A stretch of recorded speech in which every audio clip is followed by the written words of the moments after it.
straight to here. Hello, friends. How's it going, everyone? Hey everyone. Hello, hello. Illegal Fireworks said you're. Oh my goodness. That's so specific because I say that every day. Using my slang? What's going on with that? Hulda Decode said hello. Hey, Hulda.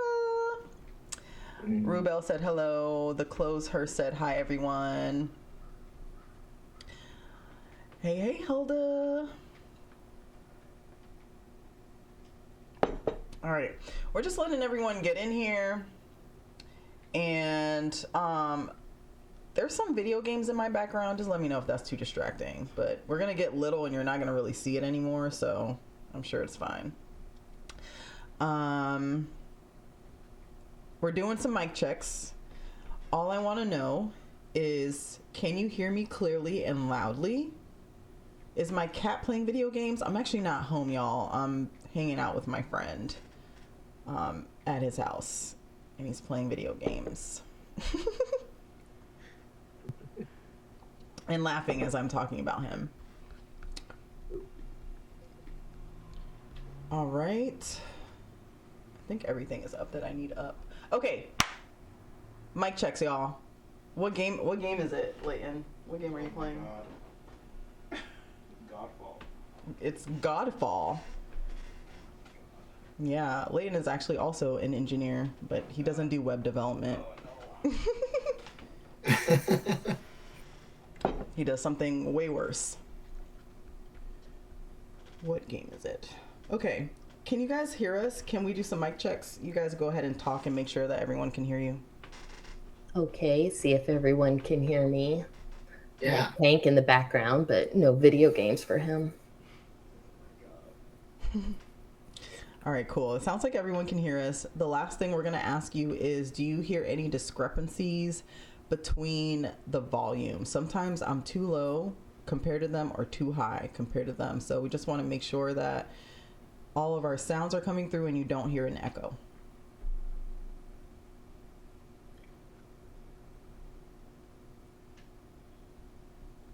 You probably need us Sounds to talk to for that. Huh? consistent. No echo. Yes. Oh my gosh. First try, you guys. Great. We're getting better at this. All right. So here's the plan for today. The plan largely is going to rely on how much energy I have within an hour of doing this. But we're going to talk about universal design. We're going to finish up universal design and making sure that we understand the differences between accessibility, usability, and universal design. We'll work on that together. Then we're going to talk about the benefits of accessibility, which should be just obvious at this point.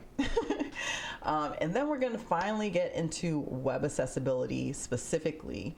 Talk about the fundamentals of web accessibility, which are our POUR guidelines, which stands for perceivable, operable, understandable, and robust. Those are pretty important principles that we should all know by the end of this. So our plan after this, if we have the energy, is to start with doing some Anki review.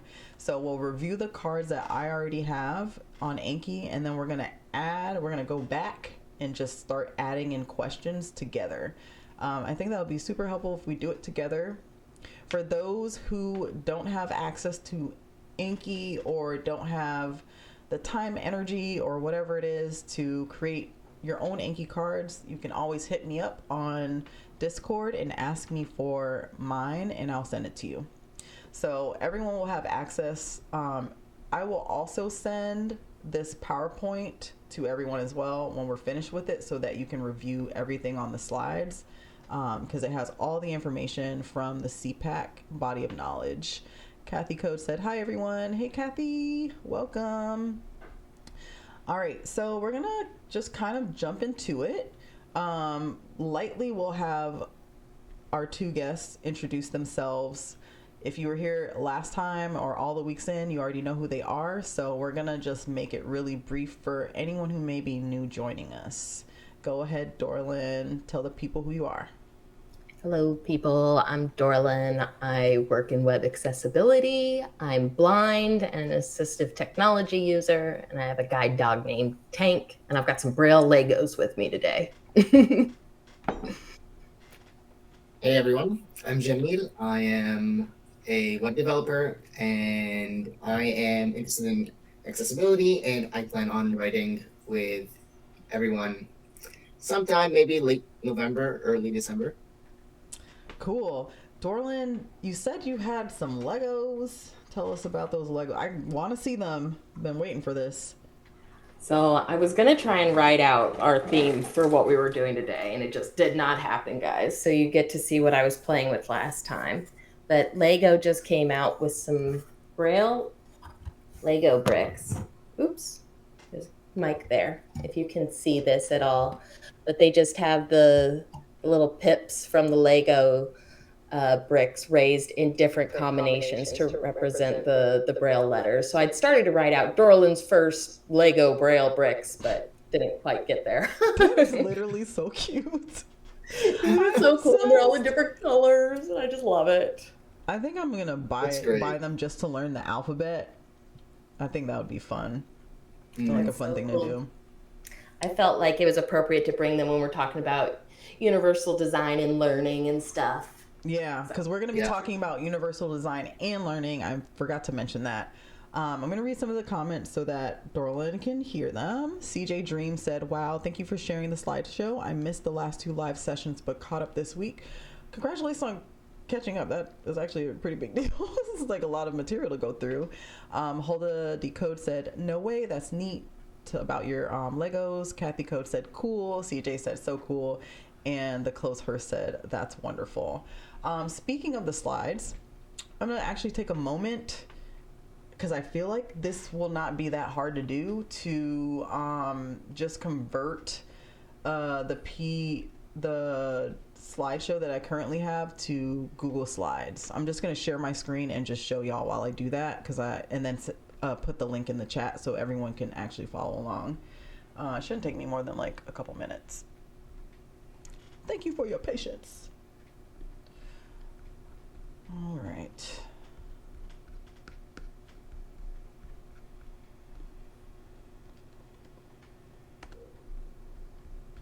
All right, let me share my screen and hope that something comes up, and it doesn't. Of course it doesn't.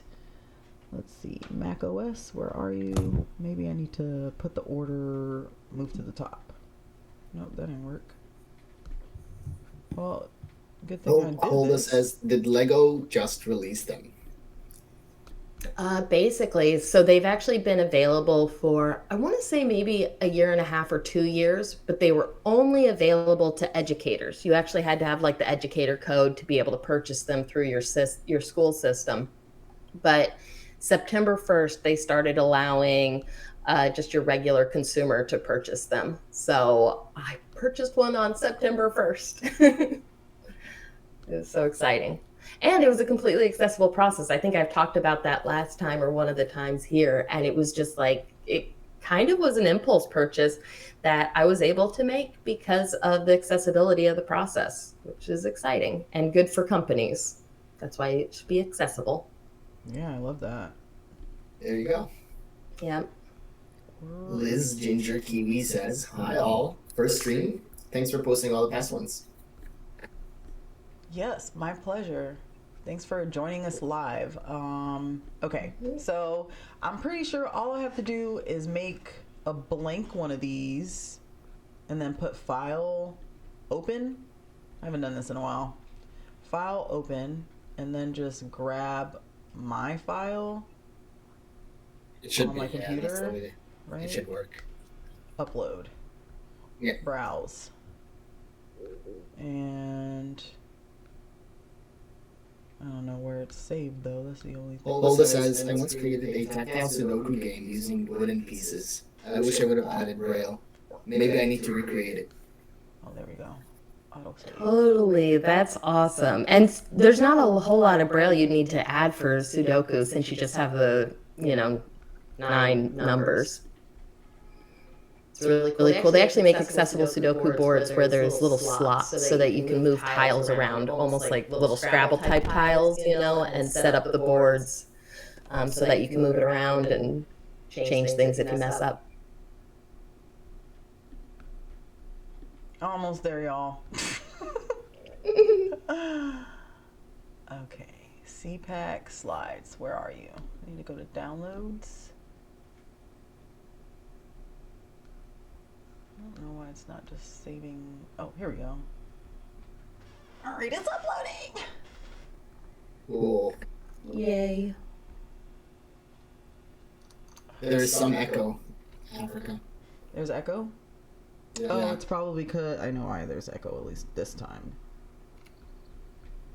Because my Samsung monitor. All right, let me know if you still hear an echo, my friends. All right, I don't know if this is gonna work. It's on 0%, so I'm just gonna leave it there to do its thing, and if it works, I will put the link in. Alrighty? All right, so let's talk about the relationship between accessibility, usability, and universal design. I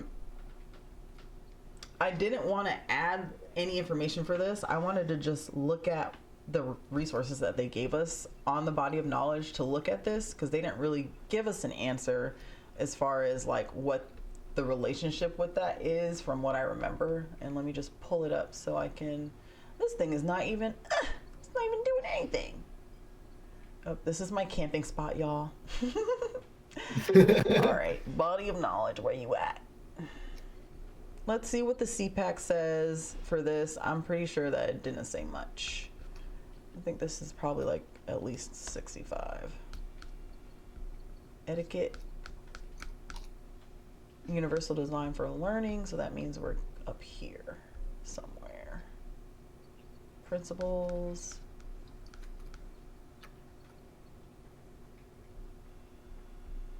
Huh. It's not even on here.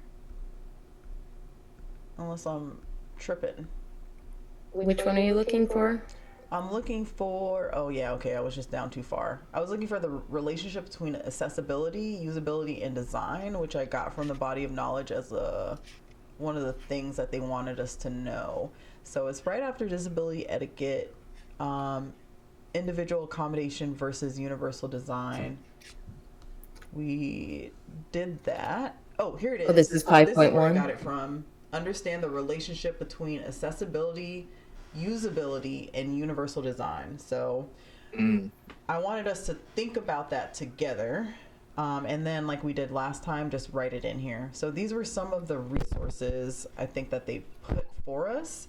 But as I'm looking at these resources, for everyone in the chat, I want you to tell me what you think the difference between those things are, whether you're just saying what accessibility is, what usability is, what universal design is, like whatever you can remember, go ahead and throw it in the chat and we'll read them off while I look at this one.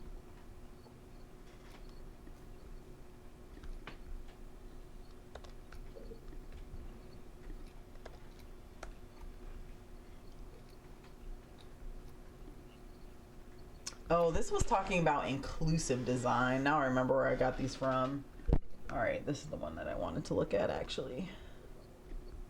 Because inclusive design is kind of different from universal design, but it's pretty much the same thing. They just use words a little differently. I'm going to maximize this and make it a little bigger so that everyone can see. All right, let's see if we have any answers in here. Liz said universal design is designing for everyone. Absolutely. Liz said this is the most accessible workplace location I've been to. Lots of thought into universal design with Microsoft's office. I've been to a few Microsoft offices around the United States and they are so cool. What makes it accessible though? What would you say makes it accessible, Liz? I'm actually just curious. All right, so let's talk about the difference between accessible, usable, and universal design. Dorlin, you can't see my screen, but do you have an answer for the people? No. DJ Drew said good usability Sorry, my jaw. is intuitive. Absolutely, it is. Jamil, what about you? Um, it's sort of like I really don't have a clear cut answer, but I want to say that because there's so much overlap, it makes it sort of hard for me to pinpoint what the difference between like universal design or usable would be. Because like, oh well, you could say something is designed for everyone, but it might not be usable because it could just be overly engineered but not Absolutely. practical, Yes. right? Right. And therefore it is inaccessible. Right. So I'm just gonna say what I think it is, and I could be wrong because I haven't read this yet, and I'm not really looking at it. But I'm gonna also read what some other people say. But this is what I'm gonna say first. This is just me thinking out loud. So, from my understanding, accessible design means that. No, I'm lying. I'm not gonna explain it. Because I'm looking at it, I'm like, wait, what is accessible design versus universal design? Universal design just means it's built for everyone. Like, everyone can use it regardless of what their capabilities are. Accessible design is specifically for disabilities and making sure that people with disabilities can use things. So making sure that people can access things. Usable design just means that is this usable for the most people? Because not everything's going to be usable, but are we thinking with usability in mind? Because universal design also is about being usable and accessible. So that's why I think learning the nuance is going to be fun. But before we dive into it, let's see what Holda said. Holda said accessible provides accommodations for PWD, people with disabilities. Universal design targets for people with disability but benefits everyone, question mark. Sounds accurate. Sounds right. Plants and Pajamas said universal design is for everyone. Accessible design is designing for the edge cases, disabled users, which ultimately ends up benefiting more than who it's designed for. Yes. Okay, sounds like, what's up, Robodom? Robodom said, hello, everyone. Hope everyone is doing well. Hope you're doing well, Robo. The Here, close Robodom. said, usability testing may not always include people with disabilities. Yes, so it sounds like universal design is for everyone and encompasses disability. Accessible design is mostly for people who are disabled. Usability design doesn't really take into account disability or everyone. It's just making sure that it's actually you can utilize whatever the application of whatever it is. So now that we have our own idea of what this means, let's look at my second screen, which I need to scoot over. All right, so I'm just going to read this off. Several terms have emerged in recent years that describe similar, though somewhat distinct, design concepts. The terms accessible design, usable design, and universal design are all approaches to design that can result in products that are easier for everyone to use, including people with disabilities. These concepts apply to design of the built environment of customer service and other products environment, including information technologies such as hardware, software, multimedia, distance learning courses, websites, curriculum, and instructions. I'm also going to, oh, are you hearing static? It's probably my stupid mic. But I'm also adding to the chat what I'm reading so that anyone who wants it can kind of look it up. There you go. There's the link. I think I hit the mic and I probably messed something up when I hit it. So please let me know if you're hearing a lot of static, my friends.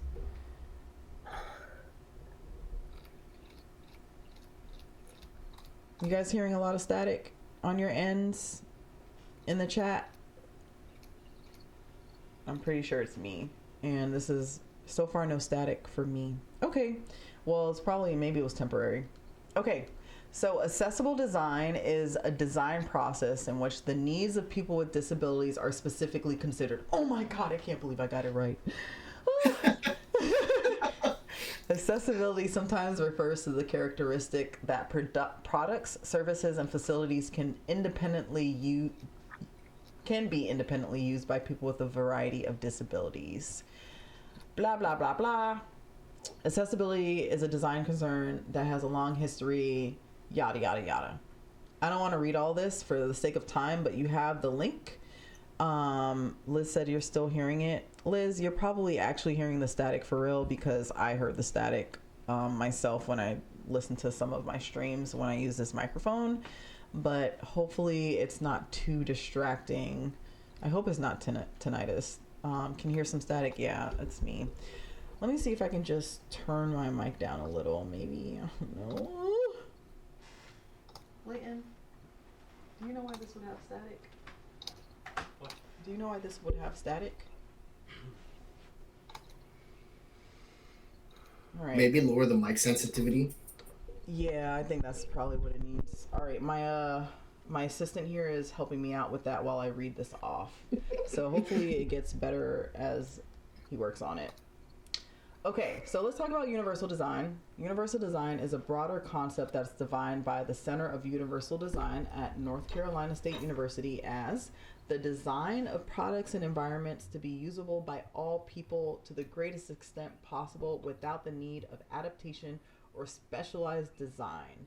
So accessible design is specialized in and of itself in its nature because it's being used for a specific population, which benefits us all. But universal design is all about just base level, make it work for everyone.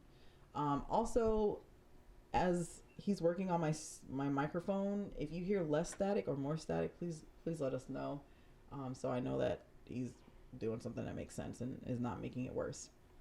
So it sounds like sidewalks and curb cuts and doors that automatically open when a person moves near them, these are all universally designed. All right, there's less static. Thank you. Is there still static though? Can it be better? Gotta make sure he works hard for his money. All right, let me know, y'all. Okay, usable design. Like accessible and universal design, usable design serves to create products that are easy and efficient to use. Usability has been defined by the International Organization for Standardization as effectiveness, efficiency. Static is basically not there. Okay, perfect. Thank you so much. And Liz, you were not the only one who heard static, so it's not your tinnitus. I promise you. I'm sure it makes you more sensitive to it, though. Okay. Like accessible and universal design, usability design serves to create products that are easy and efficient to use. Usability has been defined by the International Organization for Standardization as the effectiveness, efficiency, and satisfaction with which a specified set of users can achieve a specified set of tasks in a particular environment. Usability engineers test the ease at which users can learn to operate products and remember how to do so when they return the product at a later date.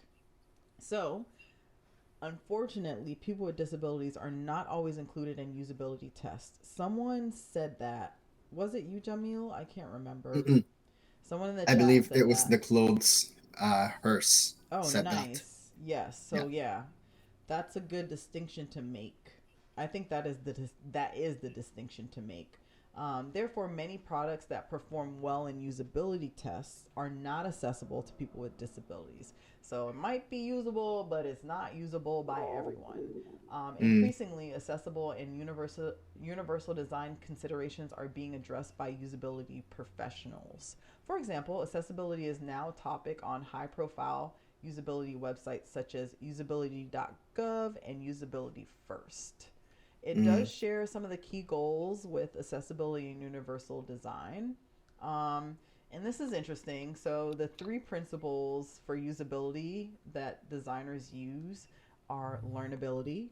Can users easily learn how to operate the product? Can they remember how to do the task and return to the product the next time? Consistency. Our product features clearly and consistently labeled.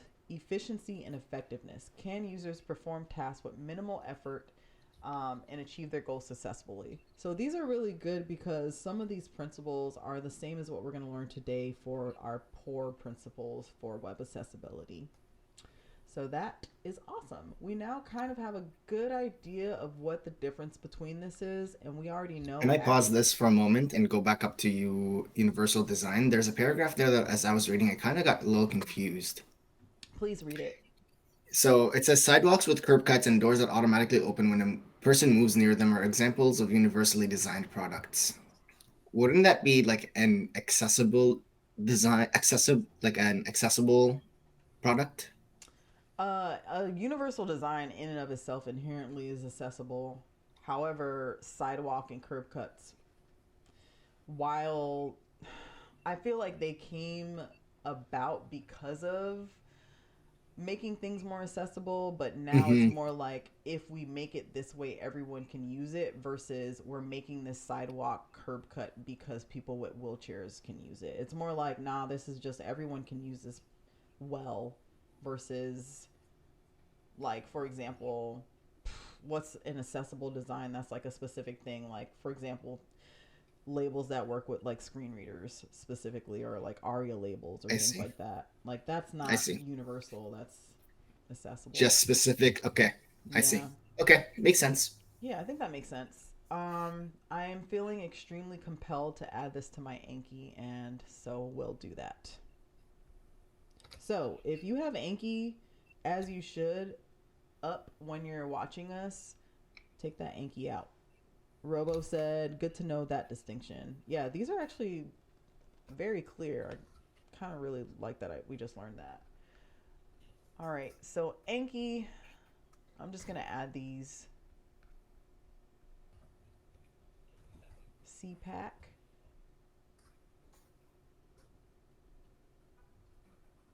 add.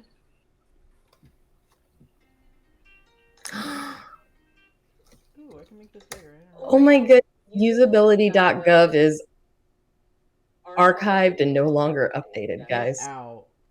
No, I Fine. wish. I was like, really? Oh, that sounds so useful. Oh, Womp womp. All right. Someone in the Liz said, great example, Aria versus curb cuts. Thank you. Okay, someone in the chat, please tell me what the difference between accessibility, usability, and universal design is now that you know, and I'm gonna copy and paste that into my Anki deck.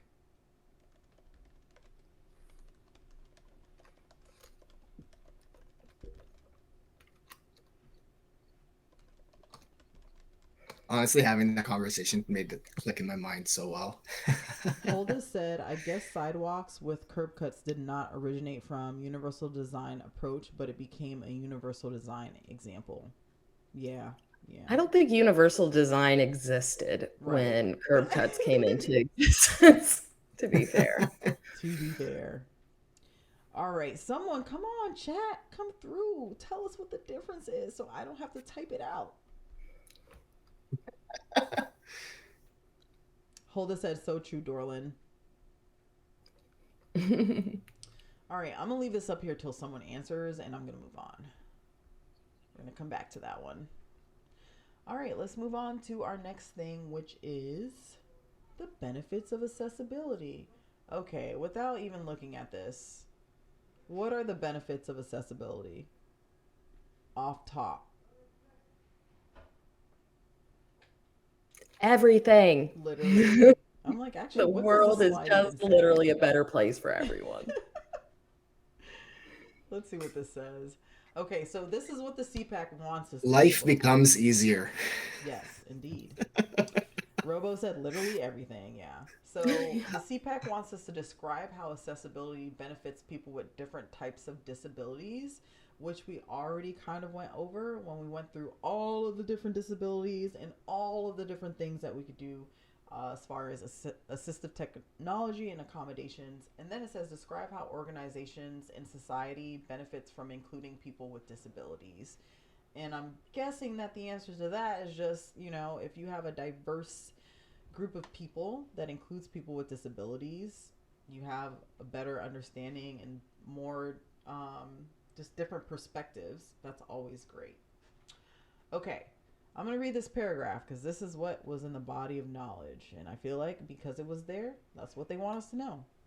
Accessibility benefits individuals by providing them with the means to participate in society in major life activities such as education and employment and societal activities that are necessary for health and happiness.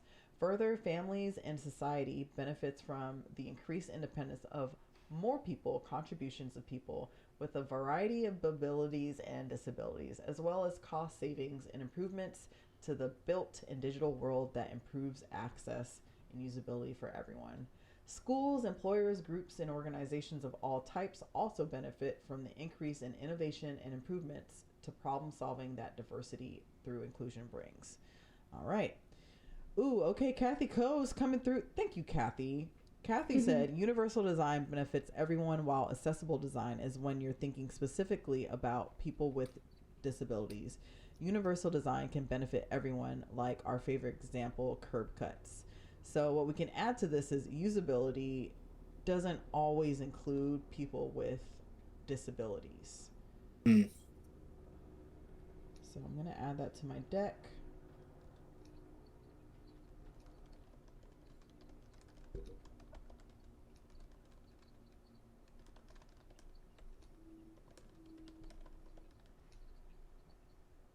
All right, it's added. All right, now we know the benefits of accessibility. Awesome. All right, now we can move on to the good stuff, y'all. We now have a foundation in The cream de la accessibility in cream. and of itself, which I think is really exciting because many of us just kind of jump into web accessibility without thinking about what the accessibility part means in general. All right.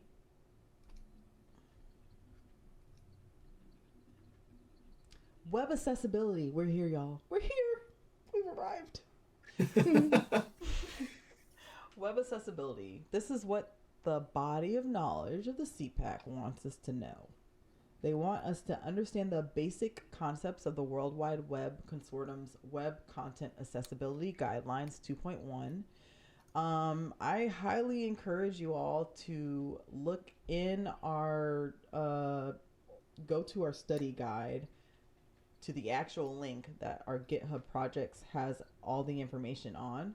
And if you are someone who likes to watch something, watch either my video on the web content guidelines or the one that I provided that is much shorter. It's about 30 minutes. It's just a little drier. Mine's more fun, just saying, but mine is also much longer. It's about an hour and a half, I want to say, but we go through all of the web content guidelines, and that is absolutely something you need to know, but we will probably not be going over in great detail because that was a prereq. We also want to learn the guidelines for principles: perceivable, operable, understandable, and robust. So that we will go into detail with today. We also want to understand the components of web accessibility, web content, user agents, and authoring tools. So we'll be getting into that as well. Probably not today, but as we go through this whole course. So I have a little picture here that I'm going to just explain. It's pretty much a Venn diagram with 4 circles all overlapping each other. And it's just the poor guidelines. It says perceivable, operable, robust, and understandable. And they're all kind of growing in on each other, showing that they all relate to each other in some way. All right, let's read some of these comments. Liz said, yes, that jumping to code without thinking of people first. Yeah, we do that a lot. It's, I'm not mad at it. Close Hearst added the GitHub link. The GitHub link is important because that's where everything is housed as far as our learning structure, and all of the prereqs that you should have watched or read about. So I gave you a lot of different ways of accessing the information that you need. You can read it, you can watch it, and I don't know what else would be another option, but all of those should be accessible. And Kathy Code said, love your video. Thank you, Kathy. Yeah, that was, I really like that video. It was a good stream. All right, so let's get into the first poor guideline. And the first poor guideline is guidelines perceivable. Liz said SOS, shiny object syndrome. Think think most of us devs get SOS at some point. Yeah, absolutely. All right, so perceivable, what does that mean? It means all web content should be available to users via sight, hearing, or touch. And this is a big one. This is one that me and Dorlin think about every single day and work on every single day. And then I will explain what this meme is. It's a picture of, I feel like he's from Dawson Creek. I don't really know. It's some guy and he looks like he's crying really hard and his face is all scrunched up. And it says, "Why is web accessibility so hard?" It's a great question because it's not that hard. It just seems really hard for a lot of people to implement. Um, all right. So, how do we make sure that things are perceivable? Quite simply, we provide alternatives to what we have on the screen. So our default for most of us is going to be sight. We want to be able to perceive by sight. And that's kind of where we stop, right? We stop there and we forget about anyone who maybe can't hear something or can't see something, right? So we want to make sure we have those text alternatives for non-text content. We want to make sure we have captions and other alternatives for multimedia. So for example, I keep forgetting. Sorry, y'all. Hold on. So for example, when we're talking about if you have a video, do you have a text version of that? Creating content that can be presented in different ways, including assistive technologies without losing meaning. So can someone with the assistive technology like text to speech or speech to text or any of those things, can they use whatever to perceive what's on the page? And then making it easier for users to see and hear content, because there's not only blindness or deafness. If we're talking about those two things, there's also hard of hearing and low vision. So they have some of those things, but they're using different technology to make it easier to perceive. So those are the main things for perceivable. Anyone else have anything they want to add? When I think of this one, I perceivable. I have to be able to perceive your information through whichever sense I can, and that's covering for whatever combination of senses I have. Right. Robo said James Van Der Beek. I guess that's who this is. That's exactly. Good job, Robodom. That's who I was actually picturing, the kind of pretty blonde one from Dawson's Creek. I was like, I don't really know his name. I just know he's from Dawson Creek. Like, who can forget Dawson's Creek? Okay, let's move on to the O in our pour. The O stands for operable. So operable just means users should be able to manipulate and use the components of your website using assistive technology or alternative ways. So everyone should be able to operate whatever it is you have. How do we do that? Woo, man. Dorlin, how do you do that? What do you think the first thing on my slide for making sure that it's operable would be? Make sure it's keyboard operable. Crying, literally, y'all. We could talk about this for a really long time because it's like the number one offense. Hey Haxel. Haxel said super late but ready to learn. What up, Haxel? We're learning about the POUR principles for web accessibility, which are perceivable, operable, understandable, and robust. We just learned about perceivable, which pretty much means we have to make sure that we have alternative ways for people to perceive what's on the page, whether that be through text, speech, what have you. And now we're talking about operable. So making sure that people can actually use your websites or your applications or software, whatever it is, in multiple ways. So the first thing is definitely keyboard accessible, and it sounds really simple, but it's the one thing that most people do not have on their websites. If I cannot operate your website with a keyboard, it's an automatic fail. I can't do anything. I'm done. I'm out. Right? Many people with assistive technology are using the keyboard. Many people do not use a mouse because they don't have the dexterity, strength, or mobility to do so.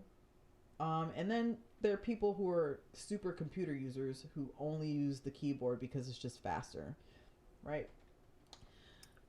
The next one we want to think about is we want to make sure that we're giving users enough time to read and use the content.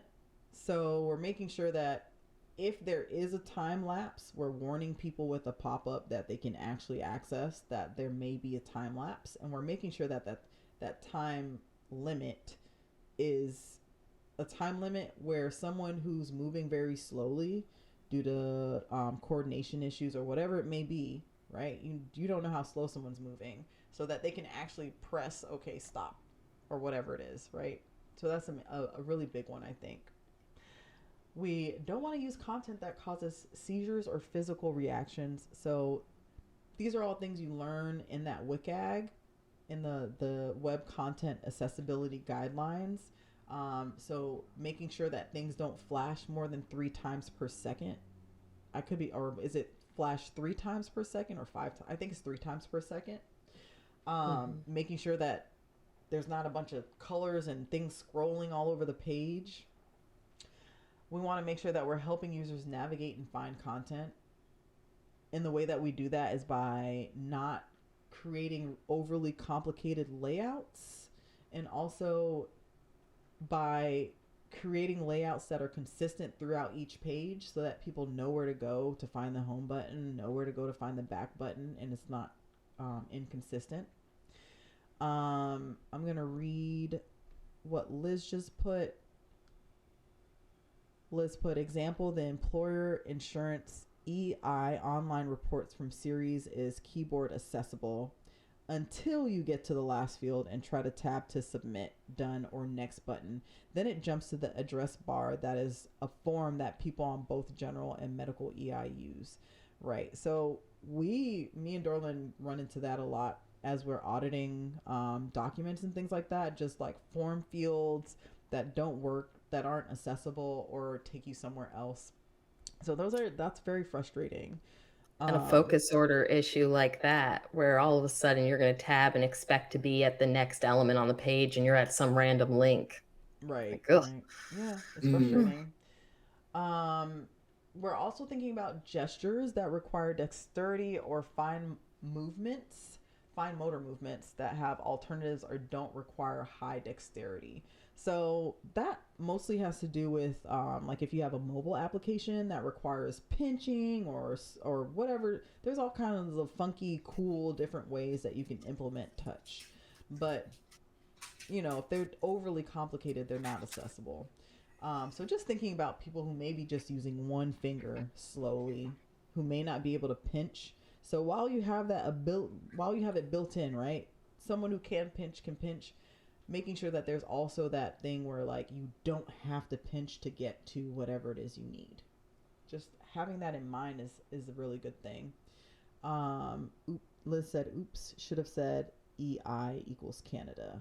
Okay, so that's a Canadian thing for the employment insurance.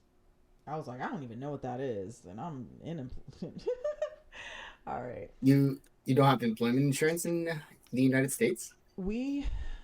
What is employment insurance? What is that?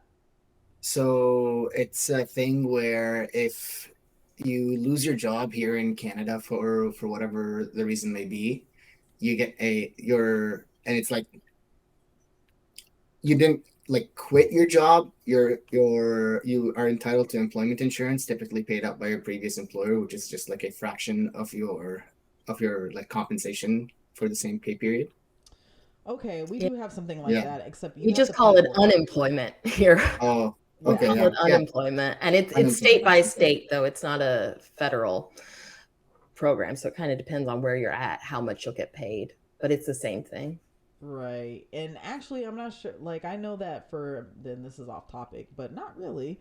Um, we do have something that you buy into if you lose, not if you lose your job, but like if you get sick or something and you Mm. can't work, but you have to like buy into it monthly and like pay for it, like insurance. Because, wait, Canada has free insurance, right?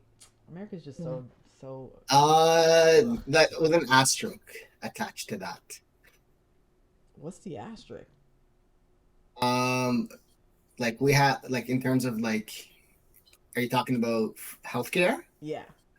Yeah, that comes with an asterisk. There are specific things that are not covered under universal healthcare here or healthcare. Like Okay. your, but although that being said, it is still a lot cheaper, I bet. except for if you're dealing with vision or dental. Right. Okay. Yes. Um, let's just put a two links in here. Disabilities benefits our healthcare, so it's provincial. Kathy Code said I think it's called something like severance pay in the UK. Oh, Mm. interesting. We're all look at us, just all around the world. All right, let me read the rest of these. Components are designed to avoid accidental activation. For example, providing an undo functionality because it's very easy to accidentally hit things if you don't have any coordination. Labels are presented to users that match the corresponding object name in the code to support activation by voice. This one is a huge one, and this is my hill that I die on every day. Labels! Labels! Labels. If you have a form and it says name and then you have a form field, that name text should be programmatically tied to the form field so that people, if they're using assistive technology, can see that, can hear it once they get into the form field. Not only that, another benefit of that would be if you have it programmatically determined and linked together, that form field, once you click on name, like if you click on the text, it's also tied to the actual form field. So that's an interesting one that I like to think about. Um, and if it's tied, then people can use their assistive technology like voice activation or like screen readers to hear that they're tied together. If you don't have labels and that's all HTML, very simple. If you don't have labels, then the only person who knows how that's tied is the people who can visually see it. Um, Functionality that is activated by movement can also be activated through user interface components. Buttons, links, and other active components are large enough to make them easier to activate by touch. Okay, so that's operable. All right, chat. What'd you learn about operable? What's something that you can think about that we didn't name that would make something operable for my people up here while chat thinks about it? Hmm. Covered a lot. Mm. The main one that I can Yeah. think about is the keyboard accessibility. I'm like, One is drag and drops, having an alternate method for doing those. I mean, that's a very specific example, but one you didn't cover. Ooh, wow, yes, I am thinking about it that's now, and very I'm like, fair. how do you drag and drop if you don't have a mouse? Yeah. It's very complicated. That's why there should be an alternative method. Right, right. In And some cases, you could maybe emulate a mouse with certain assistive technologies and get the job done. But generally, you come to a drag and drop, you're really going to have troubles if you're using a keyboard or assistive technology of some kind. Right. right. Plants and Pajamas said, I think drag and drops are in the new WCAG 2.2. I still need to get in and look at 2.2. They just were published like a week ago Yeah, they did. officially. After this, we're gonna open up the. Oh, look at Hulda coming through. With the Watch. link. That's what we're talking about. We're gonna open What's that up up? right now.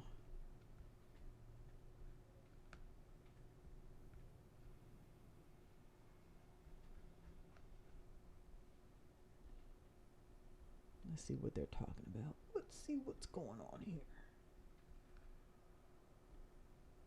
Would something operable be something like having a carousel on your website and screen readers with like that you Right. cannot stop Carousels. automatically, Yep. right? Carousels are not really operable unless you code them to the gods.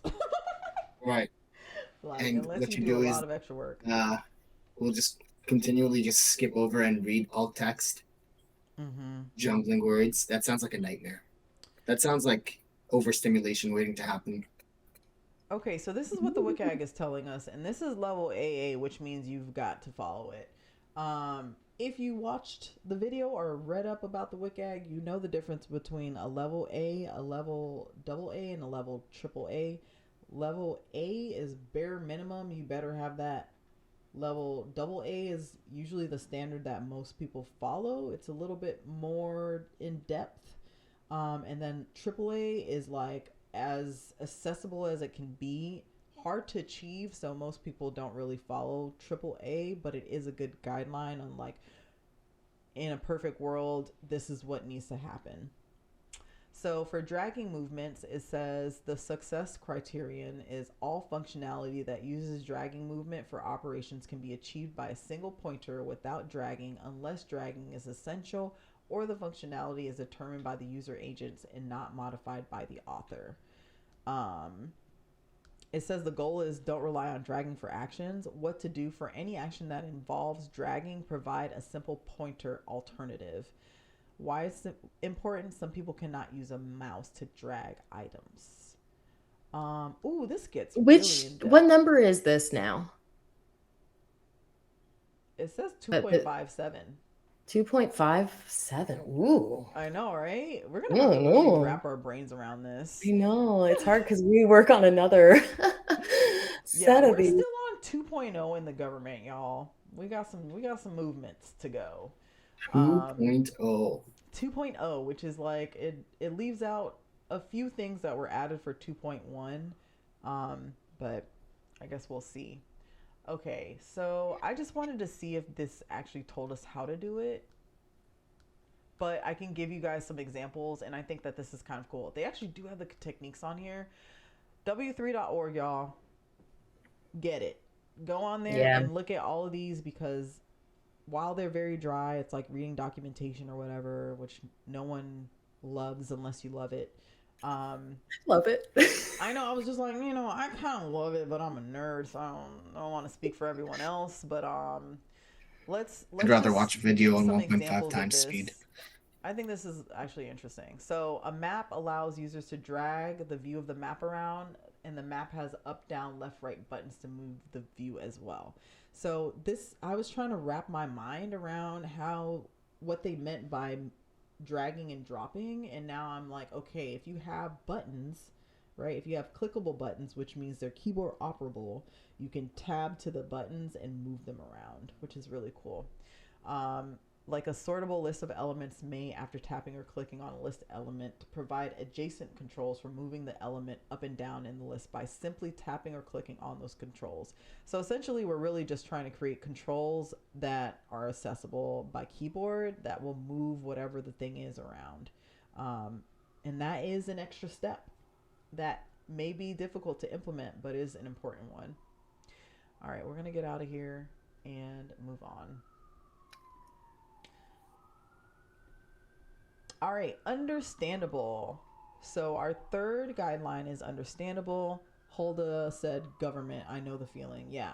Government moves slow and I'm learning to love it. I'm learning to love it. Um Understandable. Users should be able to read and understand what's on the page. Sounds simple. However,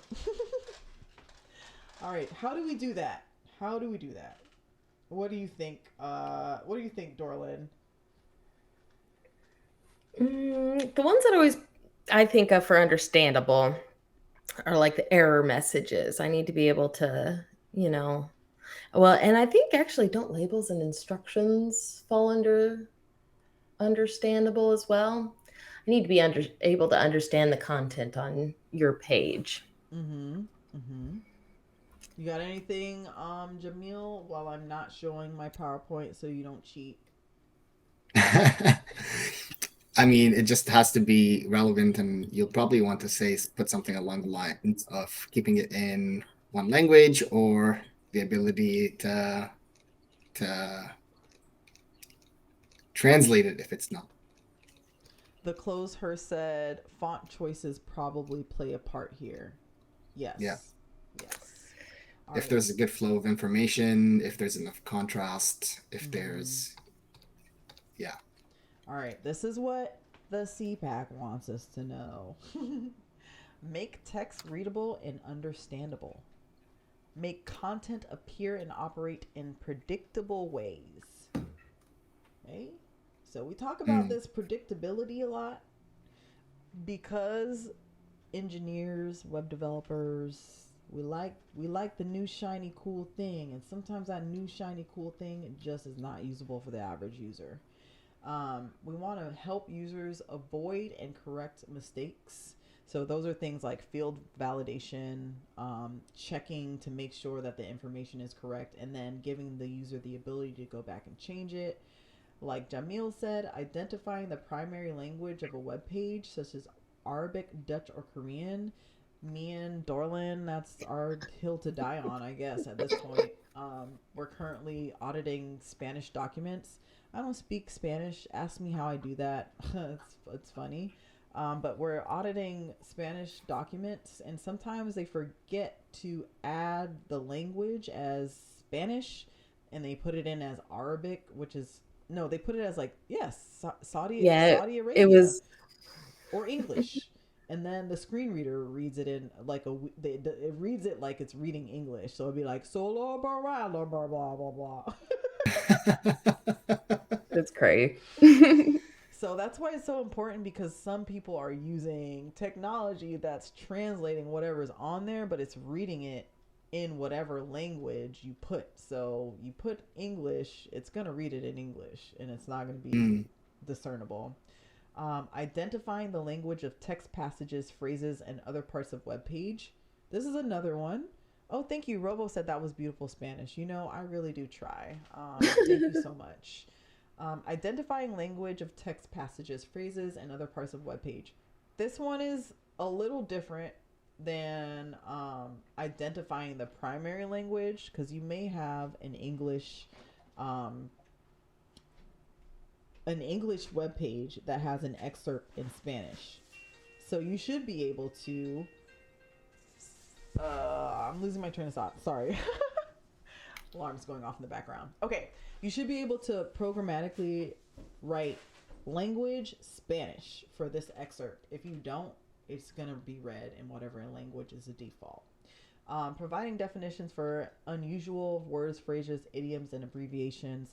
Another Mm. one we talk about a lot: not using jargon and not using acronyms without explaining what the acronyms are. I feel like Dorlin, you might be about to say something. Oh, I was just agreeing with that. Always identifying that acronym the first time that you use it. Yes. Um, We learned that in college and in high school for those who didn't go to college. I remember that was like one of the major things that they told us about, and then we kind of just forget about it and assume that people know the acronyms. I bring this one up a lot because, specifically in tech and in documentation, there's a bunch of abbreviations where I'm like, well, I don't know what that is. I guess I gotta Google it. And then when I Google it, there's like 5 different versions of whatever it could be. So I think that makes it a little bit annoying. I'm gonna read some of these. Such as ARIA labels. What does ARIA stand for? I learned that today, actually. accessible, rich, Interface application. sounds good to me. I don't know. What is it, Jamil? You just learned it today. I learned it. I never said I didn't say I memorized it. I can't remember it. I couldn't tell you. I just learned it. I Oh, learned there Come was a on, long form y'all. to ARIA. but without Aria. remembering, there is no learning. Look, and if you Google it, Aria It's Resort just and Casino. Aria, along a it's company. accessible, rich internet applications. That's exactly Internet, what it okay. is. Yeah, Oh, rich All internet right. application. first try. Good job. Okay. Using the clearest and simplest language possible, or providing a simplified version. I had to learn how to do this myself because I write a lot of run-on sentences and I get real wordy. I do them $100 words, all of it. I love it. You know, I'm a writer, y'all. That's how I feel about myself. But I learned real fast that being a writer and being verbose is not good for the web because people are going to A, lose interest, or B, not comprehend what you're trying to say. It's just a painful experience when you're not using simple language. Simple language is an actual thing, not just me saying simple language. And it's really all about being concise, not having run on sentences, and not using jargon. Any other things? Yeah. I just like how that's going to help so many people understand your page. People with any kind of cognitive impairments, people who are reading, like speaking this language as a second language, who need it more simple. It just really encompasses a lot. Holda said, yes, I've learned that the hard way too. I'd go on, and then I was introduced to economy of language, lol. Simple and succinct, I'm still learning. Yeah, I this is one of those things where many people do this and you kind of write how you speak, and that often includes run on sentences.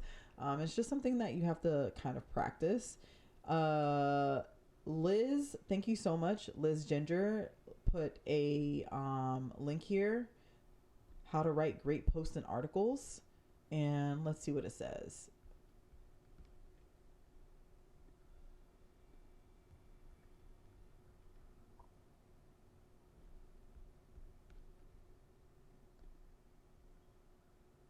All right.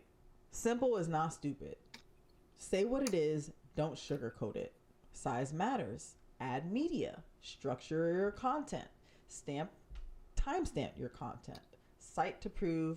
Preemptive writing. Ending on invitation to learn more. And I'm guessing as you go down, you can read about each of those things. But that sounds like the gist to me. All right. I'm going to read some of these comments really fast before we move on to our last one. And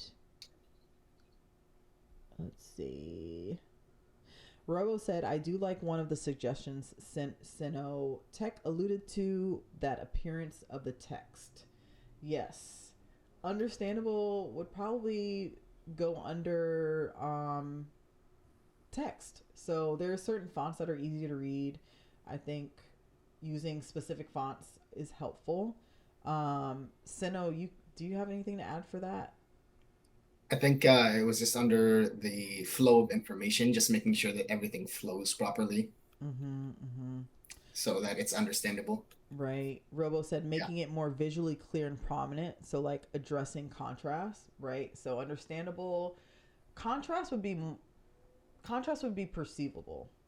So we want perceivable is, can we see, hear, all that stuff. That would be perceivable, I think. I think. Holda said, would operable also be auto completion? Auto completion would go under. Dang. I think that one's under operable, but I might have to come back to that one because it goes somewhere specific, and I can't remember exactly where, and I want to say that it's operable, but let me double check that. Manipulate. Wouldn't it be robust? I'm thinking that it might be robust because that one is my catch-all for everything. When it like it might be robust though. Not too sure. Let me read some of these other ones if I missed any. Robo said, I need to work on being less verbose. Liz said, this is also an accessibility benefit. Assistive technologies like screen readers allow you to navigate a document by headlines instead of having to listen to the whole document as one big chunk. Oh, Lord. Ain't that the truth? Mm-hmm. The Close Her said Google's technical writing classes are helpful too. They're online and free. Yes, I've actually looked at their technical writing classes and they look really good. They have like little printouts and stuff. Hold a Decode said, thanks for sharing, Liz. I've also used HemingwayApp.com for plain language. I'm going to click on that because I want to know what it is. Oh, snap. Oh, okay. So the Hemingway app is actually an app where I guess you can put in the text that you're writing and then it gives you a score. I'm guessing. Oh, interesting. And I will definitely download that. I don't want to buy it. Just kidding. Maybe I'll buy it if it's that good, but think about it. All right. Plants and Pajama said, I know Interesting. that some people have a preference for a sans serif font as being easier to read. Yes, sans serif, any version of it is way easier to read than any other text. Hold the Yes. Decodes said, it gives you the grade level some will need to understand content. Oh, that's interesting.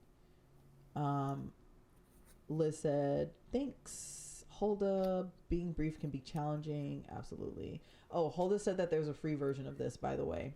Liz said, on the topic of brevity, this group is awesome. I've collected lots of resources over the years, but don't want to overload Discord chat.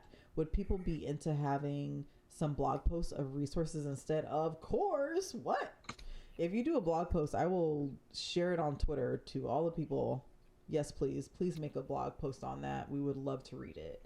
And you can, the resource channel on Discord is for us to clutter with resources. So please clutter us up with resources. It really doesn't matter. If you want to discuss the resources, I think we were talking about this on Discord. Just make sure you make a thread so it doesn't, so the comments don't clutter it, so that people can get to the resources or just take it over to the general chat. All Mm. right. Oh, and Ginger also gave us their link for their website. So I think this is their blog. So I'm gonna actually save that so that Dorlin can look at this later if she wants to. But here it is, Ginger Thank you. Kiwi exploring technology, design, and accessibility. We love it. Cool. Yeah, we're looking forward to that blog post. All right, we're gonna move on to. Oh, and then you already have all these blogs. That's great. Appreciate you. Please put those in the Discord. We'd be happy to have them there. All right, the last one is robust. Robust content is compatible with different browsers, assistive technologies, and other user agents. So, robust is really about, can I use this over the most amount of platforms in general? And the example that I like to use a lot for this is, did you guys know that Internet Explorer is still like the top used like web whatever thing, whatever you want to call Web it, browser. because my brain is dead. Yes, the I don't know if Browser, this is like a real even though it's statistic, deprecated. but I that's why I'm like, I don't remember. I don't know if that's still the case, and I'm actually gonna Sounds like just Google Internet it. Explorer propaganda. I know, right? Most used web browser. That's interesting, though. I used Internet Explorer until I literally got forced off of it, basically. Right. Okay. So I'm wrong. It's definitely Google Chrome. However, that was not. I was wrong with the statistic. What I meant to say is that many people in the millions still use Microsoft's version of the internet, which is now Microsoft Edge, because it comes with their computer. They don't download anything else, and because in different countries, like far away, they're still using that. So I bring it up Mm. because robust is all about making sure that it works across a bunch of different browsers, and also that it works if your internet is not strong, and that everything that's on your page turns into like a little icon and all you have is text left. So that's the point that I wanted to make. Um, so let's talk about it. Robust content is compatible with different browsers, assistive technologies, and other agents. We do that by maximizing compatibility with current and future user tools. So making sure we test is the main thing. Making sure we test across the board on different browsers and things like that. Ensuring markup can be reliably interpreted, for instance, ensuring that it's valid, providing a name, role, and value for non-standard user interface components. So making sure people understand what's on the page, and that is programmatically determined by having the name of it, what it does, and how much of it is there. All right. Anybody want to add So anything? I would say your first point there uh, is where autocorrect falls. Yeah, I think auto. Well, Future user tools, maybe it's just like in a sense where it's like if someone types in slow, then it like I think sort of autocorrect might be underoperable. Personally, could be. we're gonna have to think about that one. I feel like robust is mostly about whether or not things can be used across a bunch of different things. Mm. Yeah. Okay, actually, yeah, that's actually I think you might be right. You might be right there. Maybe I could be wrong, but it's an interesting to think about. We're making sure it works without images or without JavaScript for here. Right. All right. I'm gonna read some of these comments, and then we're gonna slightly move on. Liz said Internet Explorer was the most used browser to download other browsers. I'm sorry. Good. Let me make sure that I read this correctly. Internet Explorer was the most used browser to download other browsers. That's real. Haha, browser propaganda. If that's true, wonder is Internet Explorer. That was Hulda. Kathy Code said Edge is more acceptable, I guess. Edge is actually not that bad, y'all. I've been using it at work and it's really not that bad. Kathy Code said, would it, making sure it works without images or without JavaScript fit here? Yes, so that was what I was saying. Robust is all about making sure, like, if the functionality of your website, all the heavy crap on it is gone, including images, including JavaScript, and all they have is HTML showing up because of internet connectivity, can we still understand what your web page is and can we still use it? That's what that one's all about. So now you understand the 4 principles of accessibility. And I'm here to let y'all know that we're definitely not going to do Anki after this because I'm getting tired already. But we are going to finish up all the way till we got 1, 2, 3, 4, 5, 6 more slides. And these are all pretty straightforward. So we're going to move on to accessibility for the built environment. So this is just understanding physical accessibility principles and guidelines for the built environment. We already did that because that's all about universal design. We learned the 7, how many principles were there, guys? I don't know. 7. 7 You're right. principles. 7. Mm-hmm. Mm-hmm. The goal of inclusive design for the built environment is to create and support buildings, public spaces, and transportation systems that are accessible to all people, including those with disabilities. As the prevalence of disability grows and as populations age, the need for accessibility increases. All right, that's that one. Universal design for learning.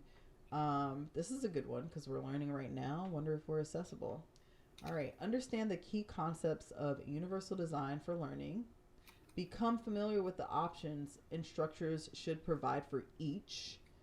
So those are the things that the CPAC wants us to understand. Let me see. All right.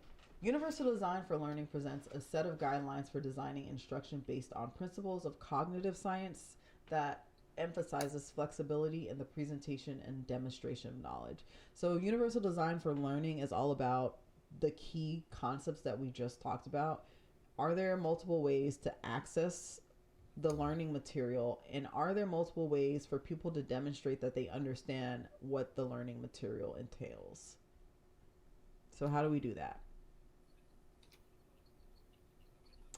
We do that by providing multiple means for representation. So, for example, for those who are blind or deaf or have learning disabilities like dyslexia, even language or cultural differences, these may all require a different way of approaching the material. So, we need to make sure that we're providing perception through different modalities, language and symbols, and comprehension through design and presentation of information that builds or scaffolds for knowledge.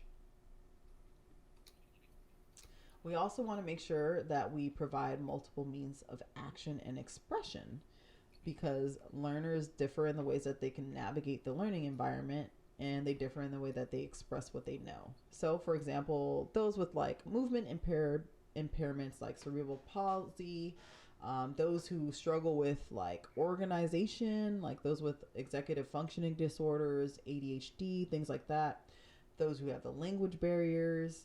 Um, some may be able to express themselves written, but they can't express themselves verbally. So how are those people going to express what they know? You just have to make sure that there's a way for them to do that.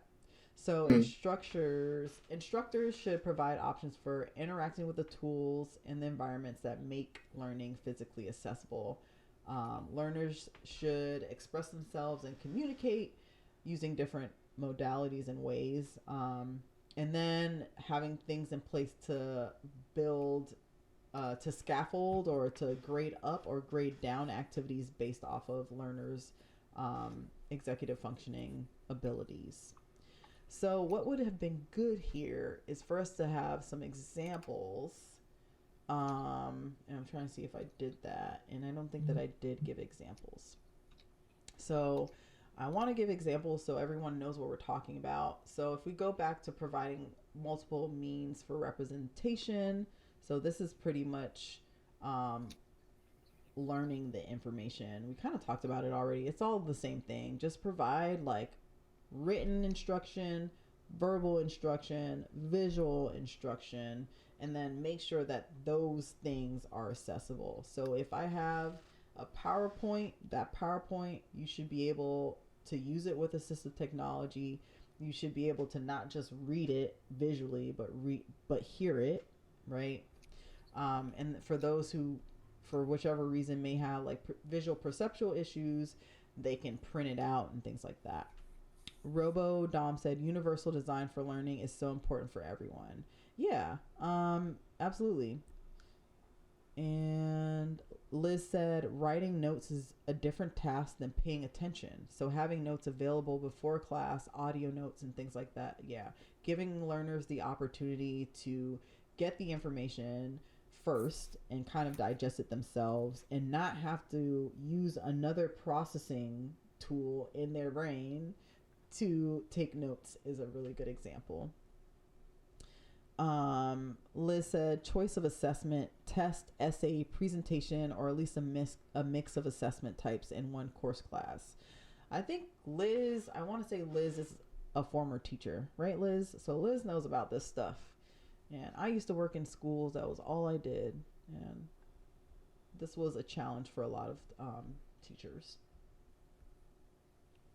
Holda said, so true, Liz. Great for speakers, conferences too. Providing presentations prior to the actual presentation helps. And one of the things that I messed up a little bit for this is that I didn't have the PowerPoints ready for you all beforehand because I'm not a teacher and this is a study group, but and I'm also like doing it the day of. But I would really love to be able to send you all these PowerPoints beforehand. I'm just lazy and trying to do my best. But I'm going to make sure that you're able to get them after this. The other thing that I'm going to do is just do all these in Google Slides so that you guys can just see them automatically instead of doing what I did here, which was put it on a PowerPoint. I usually don't do that. But my dad bought me Microsoft Office for the first time. I've gone like 5 years without having it on my computer and just using Google. So I got excited about using it. Sorry. Liz said, FYI, my keyboard's T key is dodgy broken. Sorry for bad spelling. It's all good. Private practice academic coach, assistive tech specialist. Okay, Liz, come through. Love it.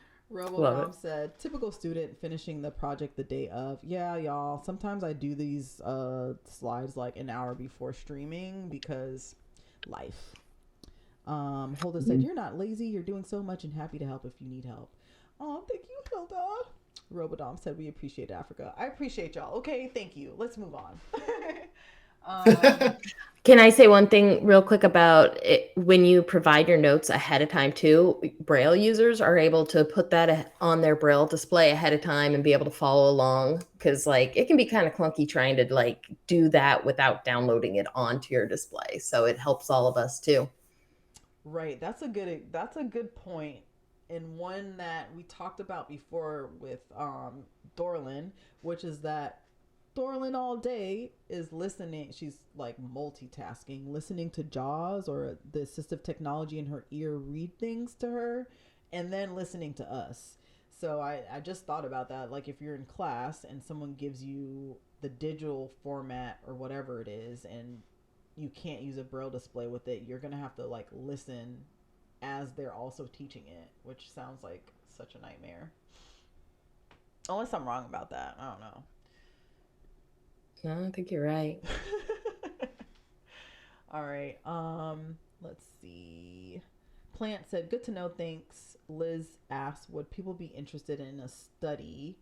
Wait, interested in a how to study effectively for dyslexia, ADHD, visual learners X, my former professional area. Yeah, why not?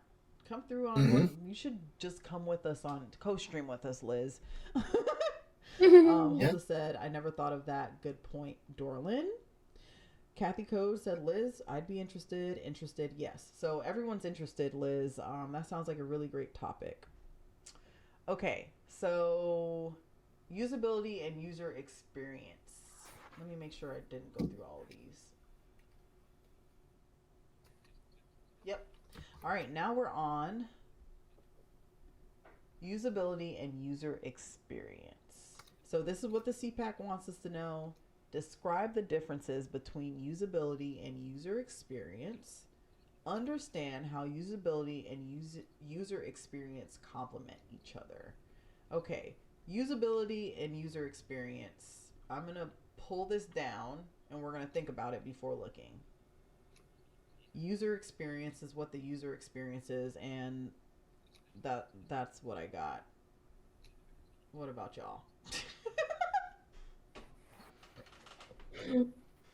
Um, so I would say usability is whether people can use your product or not, and then user experience is given that they can use your product, is does it respond the way that people are expecting it to respond? Does it um like is it a good experience? Is it like intuitive? That's the word I'm looking for. But yeah. All right, Dorlan, what you got? Well, I've been looking through this earlier when we were talking about accessible design, UX, and all that stuff. I think usability is a part of universal design. Being able to, and we talked about, where usability maybe isn't going to take into account the edges where the accessible design does, whereas universal design has both of that, all of that coming into it. So Mm-hmm. Mm. Holda said usability, how usable it is to operate. UX, is it intuitive and doesn't require much learning? Kathy Code said, agree with user experience. Is it intuitive to use? Yep. Liz said, I want to stream, but I'm a bit anxious about it. Having buddies in Africa's cool design setup would be awesome. Yeah, low key, streaming is actually really fun, and I used to want to throw up at the thought of doing it. And if you know me from Twitter, you already know how anxious I get and how I spin out on there and how it took me forever to start streaming. But we're all friends here. This is the Ali Batty crew, whatever, the accessibility crew. It's gonna be fun. Um, just hit me up on Discord and we'll figure it out. Maybe for next week or something like that. All right, Hulda. First of all, Hulda needs to come through because Hilda is just. She said, "Africa is inspiring me to stream." Hulda, yeah, you need to come on here with us.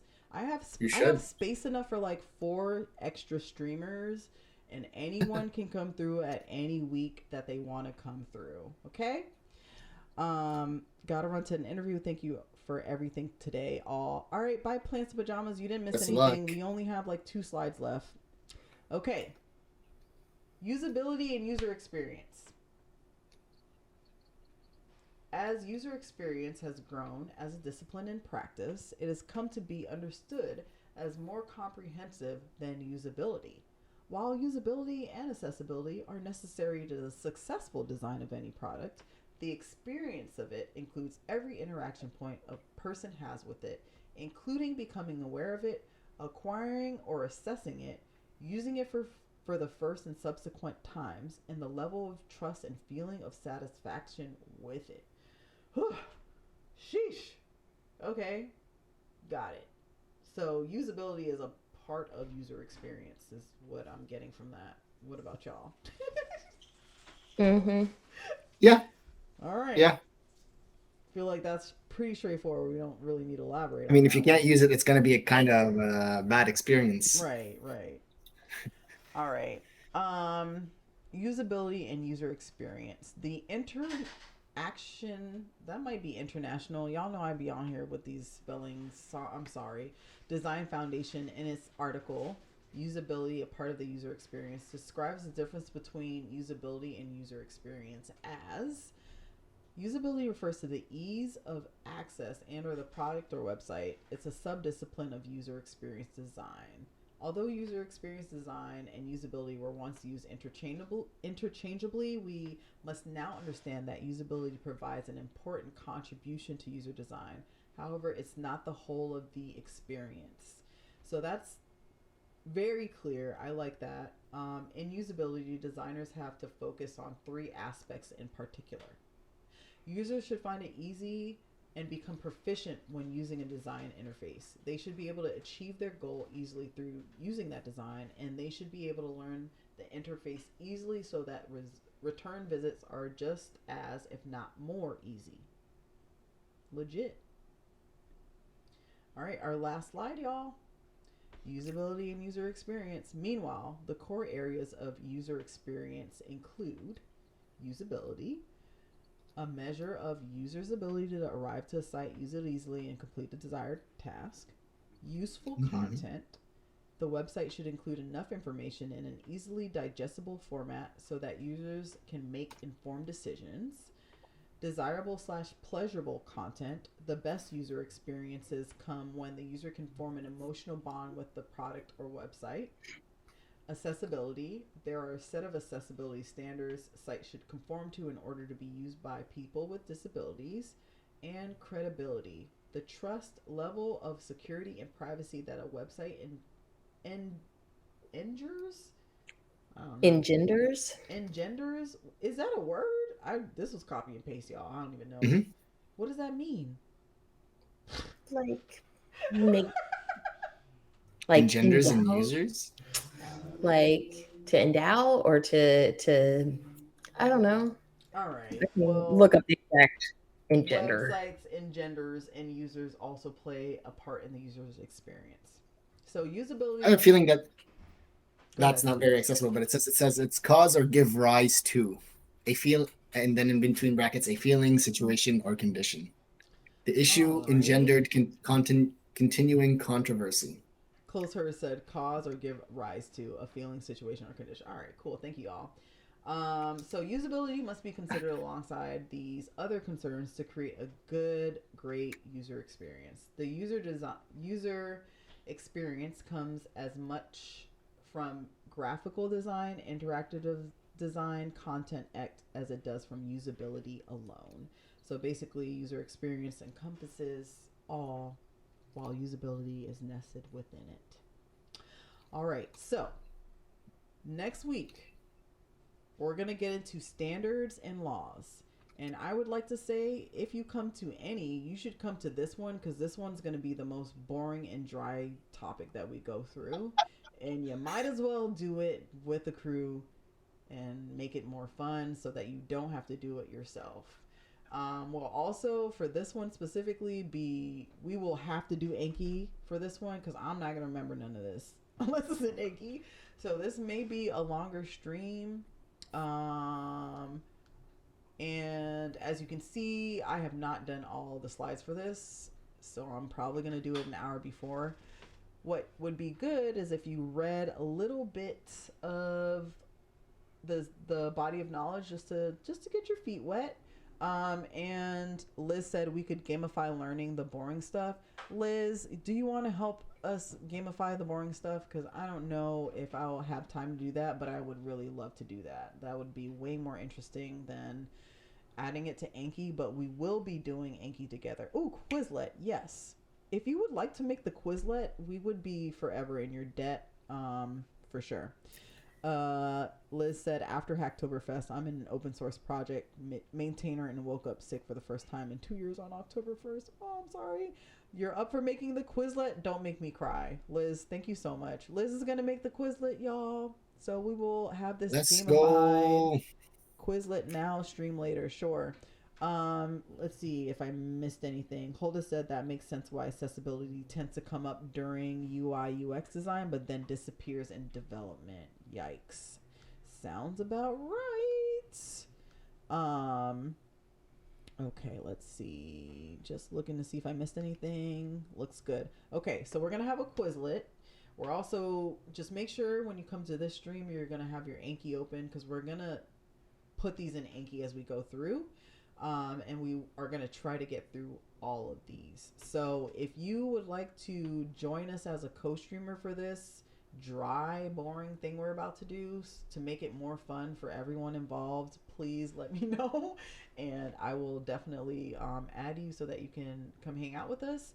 If not, it's just going to be me. I know Dorlin sounds like she's about that life to be here every stream or something that she can. So Dorlin will probably be here with me. And Jamil, if you want to Hmm. come through, you're welcome as well. I'm Um, unfortunately missing the week next week. okay. I'm presenting. I have my presentation on accessibility next week, so Yes, you that's know Yay. so we'll both be exciting. doing a presentation. Yes, and it's going to be recorded, right?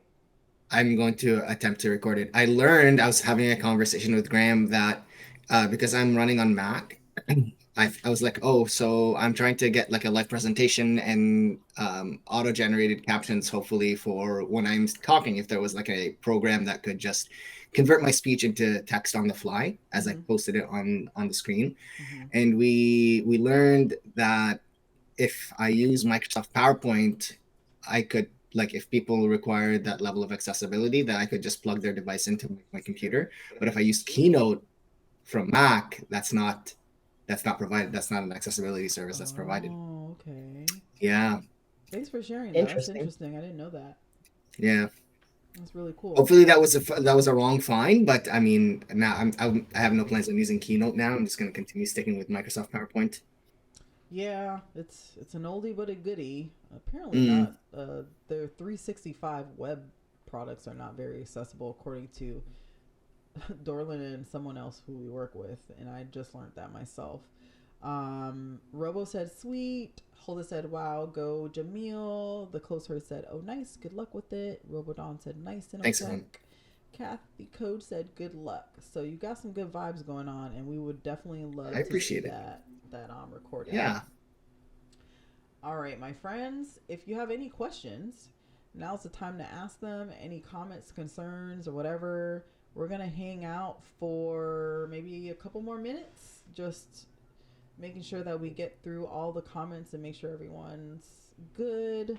But yeah, we're almost done. Next week is our last week that we're doing the CPACC studying itself, and then a bunch of us are going to take the test. So while we'll be done next week with the bulk of the actual learning, we'll hop on here again the week after and just do a full on Anki session where we go through all the material together, write our Anki cards, and then do Anki together. Liz said, Africa, please keep doing Anki because it works for you, but Quizlet has a lot more features, including using tactile kinesthetic learning, better for a wider range of learning styles and needs. Yes, so Anki works for me and other people. If Anki does not work for you for whichever reason, obviously you can use whatever you want to do your cards, and however you want to study is up to you. I'm doing Anki because it's just what I've gotten used to, and I'm very open to any other ways of doing it. If anyone's still in the chat, there's a few of you left, and you don't like Anki and you're using something else, can you tell us what you're using? Um, I'd really love to know. I know Dorlin is. Dorlin was trying to make braille cards, and like I've to gone help old with some school of the with note stuff. cards and braille, and oh, That's Is a it's lot Anki of some, braille, though. accessible?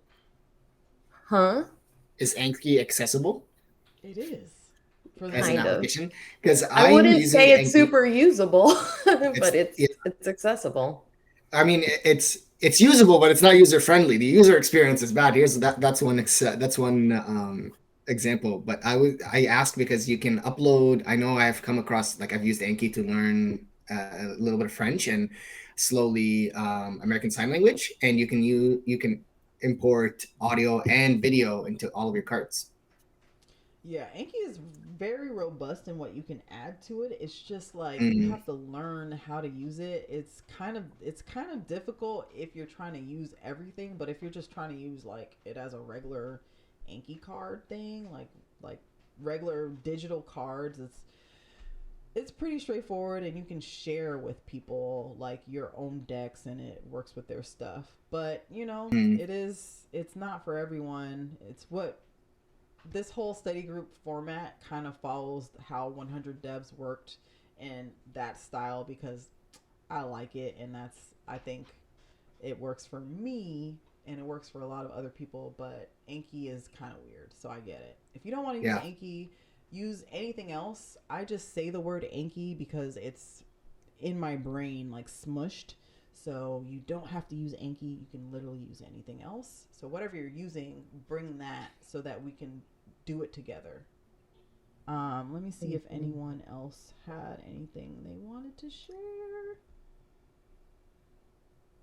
Holda said I've used sticky notes. Old school. Like literal sticky notes, or is there an app called Sticky Notes now? I don't know. there is I an don't app know. called Sticky Notes Oh, on I Windows. thought she meant real sticky notes. All right. Okay. I remember those sticky notes on Windows way back in like the 90s. Oh, those were awesome. Let's see what else people said. Okay, listed I should go. I'll check where Quizlet is now for blind users and actually being useful. All right, we That's the appreciate one that. thing I'm gonna download that and see how accessible it is. Hmm. Hopefully it's good. The Just close never know with first these guys. said the UI isn't intuitive on Anki for sure. Yeah, it's not great. I've certainly struggled trying to figure out how to use it with my screen reader. I can tell I can get to things. It's just like I just need to go sit down and read the user manual first or Oh my something. Right. gosh. See, that makes it unaccessible in and of itself. You gotta do all that. Mm-hmm. Holda said This is 100. actually really good tie-in with our universal design and It UX is. and all that discussion. If I'm Hold. following instructions for anything besides IKEA furniture, it's going to be a bad time. Holda said, I like the easy, hard options with Anki. I like the science behind Anki and how they do it. It's just not a great UI. Robo said, 100 devs hype. Hell yeah, 100 devs, y'all. The close her said, I use Anki for 100 devs as well.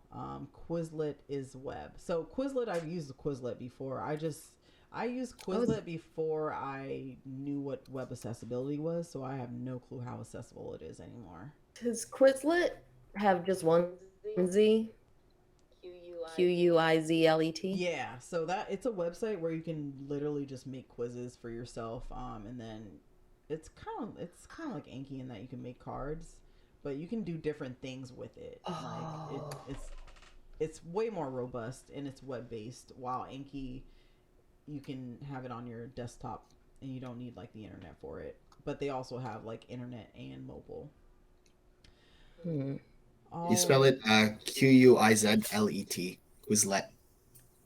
okay. All right. Kathy Thank you. said, was nervous about using Anki since I would get overwhelmed with the number of cards with every study session, but it's been pretty okay so far. Yeah, Anki does a really great job of showing you, of you being able to put whether something was easy to recall, somewhat easy to recall, hard to recall, or you don't know it at all, and then it groups all of your cards based off of that, and then gives you back the card within 1 minute, 5 minutes, 10 minutes, in 3 days based off of how hard it was for you. So the science behind it is brilliant and works very well. It's just, like I said, not intuitive if for some people. So that's why I want to make sure that the most people can use what they want to use. And if we have more options, that's awesome. All Mm-hmm. right. So we are pretty much out of here. It has been a pleasure. Does anybody have some last remarks? Mm, 2 weeks I to will sign just. up. 2 weeks to sign up. Oh, that's true. 2 weeks to sign up. Yes. Oh my gosh, Um, 2 weeks to sign up? I didn't even realize that. Time is going by so Yeah. fast. it It is. is going by very quickly. Um, I am. I'm definitely Thank you for looking joining, forward to Hulda. week with the laws. I actually find that stuff really fascinating. As dry as you think it is, so it's going to be a good time.